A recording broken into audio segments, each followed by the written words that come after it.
కేంద్ర మోడీ ప్రభుత్వ ప్రజా కార్మిక రైతాంగ వ్యతిరేక విధానాలపై ఈ నెల 16వ తేదీన జరిగే దేశవ్యాప్త బంద్ను విజయవంతం చేయాలని సిఐటియు జిల్లా ప్రధాన కార్యదర్శి చెక్కల Raj Kumar anganwadi workers and helpers union జిల్లా ప్రధాన కార్యదర్శి చంద్రవతిలో పిలుపునిచ్చారు. గురువారం కాకినాడ కచ్చేరిపేటలో గల సిఐటియు కార్యాలయంలో వారు మీడియాతో మాట్లాడారు.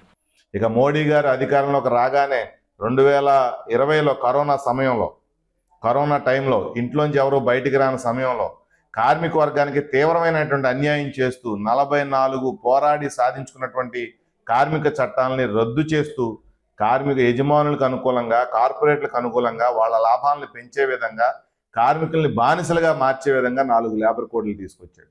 ఆ 4 లేబర్ కోడ్లు రద్దు చేయాలని కోరుతూ పారిశ్రామిక కార్మికులందరూ కూడా ఫిబ్రవరి 16వ తారీఖున దేశవ్యాప్త సమ్మె చేస్తూ ఉన్నారు.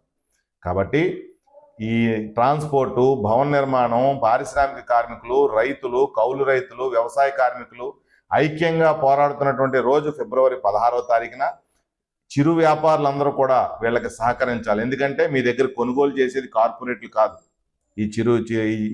ఇప్పుడు నేను చెప్పిన రైతులు, వ్యవసాయ కార్మికులే.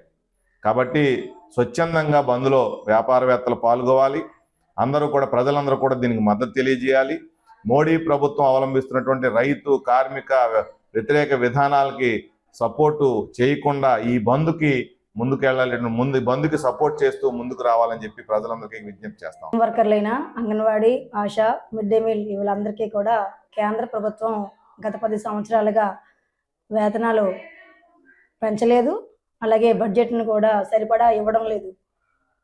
కేంద్ర ప్రభుత్వ పథకాలైన ఈ స్కీమ్ వర్కర్లని ప్రభుత్వ ఉద్యోగులుగా గుర్తించాలని, అలాగే రైతు, కార్మిక వీళ్ళందరికీ కూడా నష్టదాయకమైన చట్టాలని రద్దు చేయాలని, ఈ ట్రాన్స్పోర్ట్ కార్మికులకి నష్టం కలిగించే చట్టాన్ని రద్దు చేయాలని చెప్పేసి ఈ గ్రామీణ బంద్ నిర్వహిస్తూ ఉన్నారు.